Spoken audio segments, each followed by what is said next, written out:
দেশের ৬২ জেলায় মোট ২৯৩টি ভ্রাম্যমাণ আদালত জ্বালানি তেলের পরিস্থিতি পর্যবেক্ষণে পরিচালনা করা হয়েছে।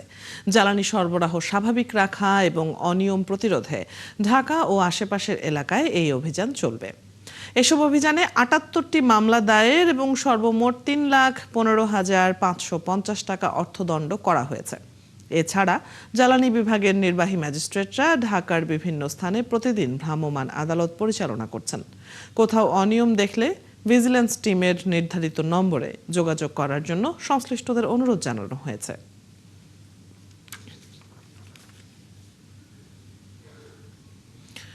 রাজধানীতে আজ জ্বালানি তেলের পরিস্থিতি জানবো, যুক্ত হবেন সহকর্মী রাকিব হোসাইন।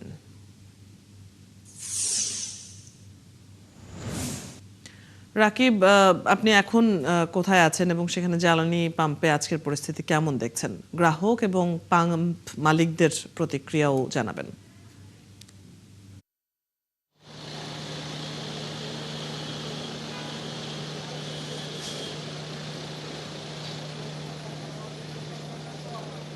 অদিতি, মার্চের অর্থাৎ চলতি মাসের শুরু থেকে আমরা পেট্রোল পাম্পগুলোতে জ্বালানির যে সংকট দেখতে পেয়েছি সেটি কিন্তু এখনও অব্যাহত রয়েছে। অর্থাৎ এখনও বেশিরভাগ পাম্পে বিশেষ করে অকটেন এবং পেট্রোল পাওয়া যাচ্ছে না, ডিজেলেরও সংকট তৈরি হয়েছে। এবং আমরা এই মুহূর্তে যে পাম্পে আছি সেই পাম্পে অকটেন নেই।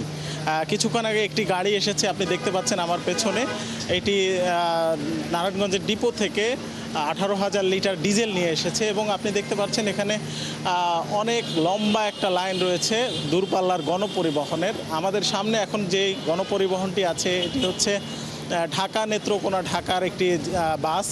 এই বাসে 50 লিটার ডিজেল দেওয়া হচ্ছে। আমরা রেশনিংয়ের শুরুতে দেখেছি সরকারের নির্দেশনা ছিল যে দূরপাল্লার গণপরিবহনগুলোতে যেন 200 থেকে 220 লিটার ডিজেল সরবরাহ করা হয়, কিন্তু সেই রেশনিংটা পরবর্তীতে তুলে নেওয়া হলেও এখন মাত্র 50 লিটার জ্বালানি তেল সরবরাহ করা হচ্ছে। এবং এই 50 লিটার জ্বালানি তেলের জন্য আসলে ঘন্টার পর ঘন্টা এই যানবাহনগুলোকে অপেক্ষা করতে হচ্ছে এবং অধিকাংশ পাম্পে তেল না থাকার কারণে আসলে ভোগান্তিটা আরও বেশি হচ্ছে।